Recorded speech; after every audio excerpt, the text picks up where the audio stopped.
When it comes to the business of food, few companies do it better than the Union Square Hospitality Group. Founder Danny Meyer has built a hospitality empire that continues to transform the food service and restaurant industries. Today, we sit down with the CEO and industry innovator as he shares his unique insights into the business of food. Danny, thank you so much for joining us today here at Blue Smoke. As you know, we're building off an episode of Business of Baseball and Business of Food. Being that you have venues and brands in several of the ballparks, I wanted to kind of talk about how you went down that path and decided to become part of a ballpark. Well, it's interesting. Late 2007, 2008, 2009, we started hearing about how 5 different sports facilities in New York City were going to either be completely rebuilt or completely remodeled. And we knew the Mets were foodies. We knew the Wilpons really liked our restaurants and liked food. And so we were incredibly excited about the opportunity to bring good food to the new Citi Field. Thinking of operations, it must be a bit of a challenge. Is it a little different running it in a non-traditional space than your typical venue? It's an incredibly big challenge for a whole lot of reasons. Number one is that you don't typically have nearly as much kitchen space. And secondly, you don't have the opportunity to practice. So one of the big lessons we learned is that unlike the players who have an entire month plus for spring training, the busiest day of the year often is opening day.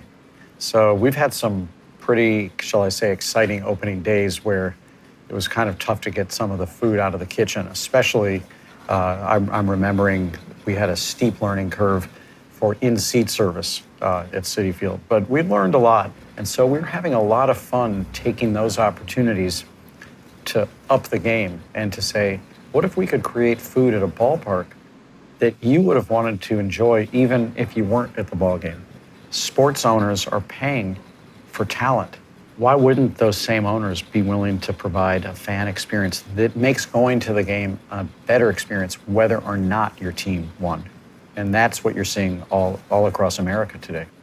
Well, people want the experience. It's not, like you said, just about the food, just about the sports, just about what they're doing that day. It's the overall experience and tying it together. If you think of the hospitality space and you think of the next couple years, is there any big trends or anything that's out there that we're missing?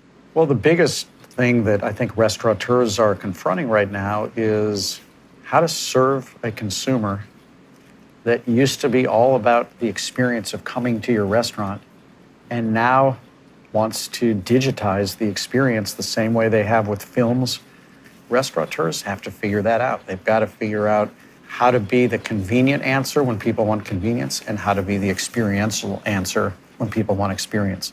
Sometimes if a restaurant goes all the way towards the experience, they don't have to worry about the convenience. But the fact is that most restaurants are sort of in the 50 to 70% experience zone, and those restaurants have to be really good at the convenience aspect as well. I think we're sitting in one of those right now, Blue Smoke. Do you think as time evolves that the restaurateur is going to be able to figure out the economics, and do you think delivery will end up being economical? Do you think that there's going to be enough margin there that they can sustain the whole delivery? I think we're in a really perilous spot right now, and I think it's going to take a long time for the delivery companies to figure out how to make money, and I think it's going to take a long time for the restaurants to figure out how to make money when they give their guests to the delivery companies.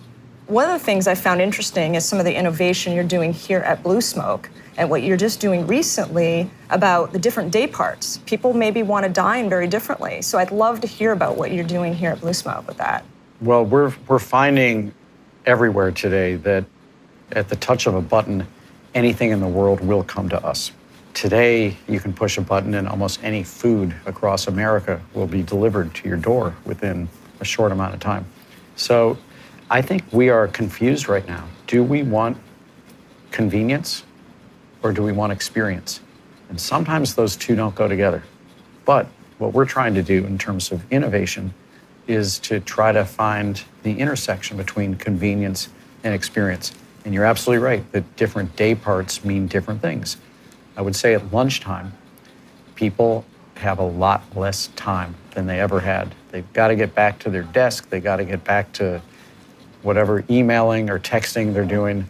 And they also don't want to spend as much money as they used to spend. So a restaurant like Blue Smoke, we adapted to that, and we said at lunchtime at Blue Smoke, rather than taking a reservation for lunch, we allow you now to just come right up to a counter, which works out pretty well because so many of the classic barbecue places have always done that anyway. That cuts out a lot of cost and also cuts out a lot of time. So now we've saved money and time in the exact same food. So that works really well at lunch. But at dinner time, we dial up the experience aspect of it, because at dinner time, people are willing to drop a little of their need for convenience. And so a restaurant like Blue Smoke, which opened in 2002, so we've seen a lot of baseball seasons come and go here. We still have to innovate, and we still have to ask, what do people want today? So, Danny, I want to thank you so much for joining us today. I think this has been very helpful, and let's go to a ball game and see what we find there. Thank you.